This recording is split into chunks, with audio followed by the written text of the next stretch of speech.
We're now going to have a look at another two modifiers that we'll use after creating our models to give that finish that we might not have been able to get using our mesh. We're going to create a cylinder to learn about these two modifiers. The first is bend. Let's go to modify and look for bend.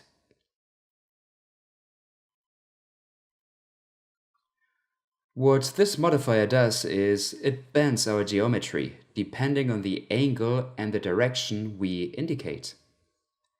As you can see, our geometry bends and shapes depending on the segments of the mesh. We can modify the direction, the axis as always, and we can even add a limit if we wanted to have more control over it.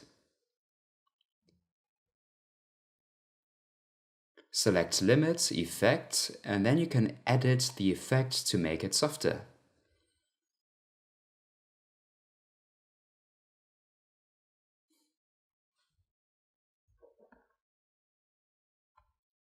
The next modifier is FFD, which is a similar function. Let's create another cylinder. Go to Modify and search for it under the F. As you see, there are a few, but we'll focus on the first three. Select the first one to begin with.